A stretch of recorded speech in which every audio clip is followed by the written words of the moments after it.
I'm Marcello here at Jackson Clarion Ledger here in the Bryan Athletic Building. A late night on a Thursday here. As you know, Mississippi State coach Rick Stansbury retired today, announced his retirement, stepping down from the program after 14 seasons as the head coach, 22 years total as a coach at Mississippi State. He served his first 8 years here beginning in 1990 as an assistant coach under Richard Williams.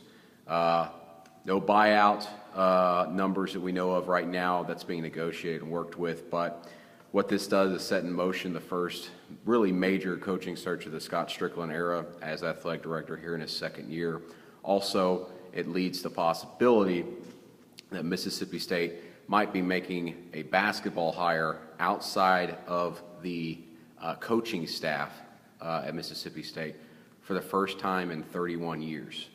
If you remember, Richard Williams was actually here at Mississippi State already as an assistant under Bob Boyd when he was hired, and Rick Stansbury obviously was under Richard Williams, who led Mississippi State to a Final Four in 1996 as an assistant before Stansbury took control in 1998-99 season. So, big search ahead for Mississippi State, one that we'll definitely be covering and keeping our eyes on, but one that's going to be very interesting to see which route they go. I talked to Scott Strickland one-on-one for a few minutes earlier today, talking about what's ahead, what kind of candidates they'll be looking at. He gave the company line, one that he has repeated several times since he's been here when there has been coaching searches, whether it's softball or more recently with women's basketball, that they'll go get someone that is that meets their characteristics of being a vibrant coach, whether he's young, old, an assistant coach, head coach at a small school or a big school. Going by Scott Strickland's track record, he's hired nothing but assistant coaches. He hired the softball coach, Van Studeman, who was an assistant at Alabama. He hired, Vic Schaefer from Texas A&M, who was an assistant. But it's only 2 hires. This is really his first major hire here at Mississippi State. But make no mistake, Scott Strickland has been involved in coaching searches before. When Greg Byrne was the athletic director here, he was very involved with the hiring of Dan Mullen, who also was an assistant coach at Florida before he became the head football coach at Mississippi State a few years ago. So where do they go from here? It's going to be a search that I don't necessarily know if there's really a big timetable. Will it go through the Final Four weekend? Who knows? A lot of schools, especially in the BCS conferences, they like to go through the Final Four weekend because the Final Four weekend is a good time to go to the Final Four site. There's a lot of assistant coaches, a lot of coaches there. It's a coaching convention. You run into guys, you can set up meetings and interview people. But a few names that are potential candidates, guys that are really hot out there right now and some that make sense. We'll have some of these names in the Clarion Ledger Friday. I hope you pick up a copy to get more. The guy at the top of the list that a lot of people are talking about, Shaka Smart from Virginia Commonwealth. He's probably a long shot from people you talk to. Still, it's early in the search. I was told actually early Thursday morning after the Rick Stansbury announcement that there actually could be some mutual interest there. But like I said, it's a long shot. Shaka Smart, he's being pursued right now, looks like by Illinois, and there's probably going to be some other schools that might get in the mix because Shaka Smart is the it guy so far. And if you remember last year, Tennessee was hot on his trail, and he did not go to Tennessee, so that might be a long shot. Other guys you got to keep in mind, Greg Marshall, Wichita State, a guy that's 49 years old. Steve Prohm at Murray State's in his first year, led them to a 31-1 record. Problem is, it's only his first year, so you wonder how much of that is just the personnel he had come back or the coaching.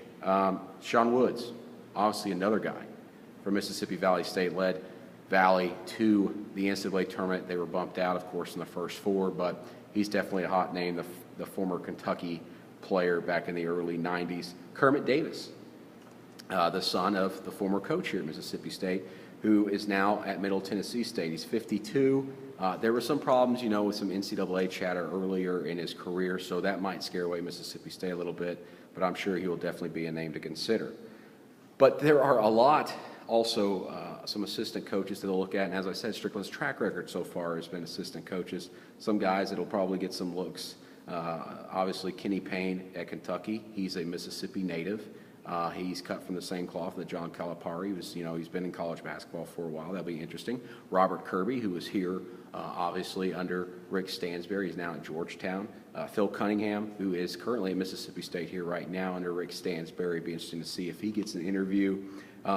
Several names to consider, and you never know. Maybe Larry Eustace at Southern Miss, who was bumped for the first round of the NCAA tournament, really rebuilt the Golden Eagles program in Hattiesburg. Lots of names, no clear-cut favorites right now.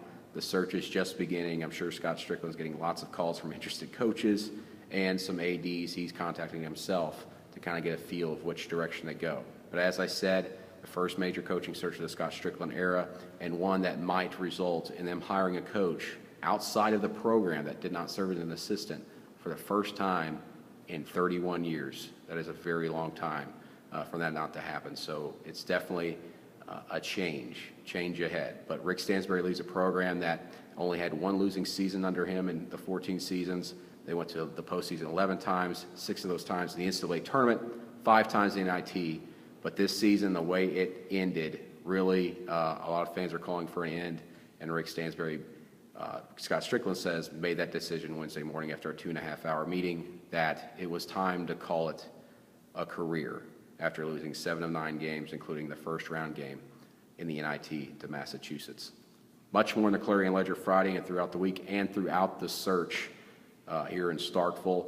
I'm Brandon Marcello. Thanks for joining me here at the Bryan Athletic Building. Follow me on Twitter @BMarcello and go to ClarionLedger.com for more.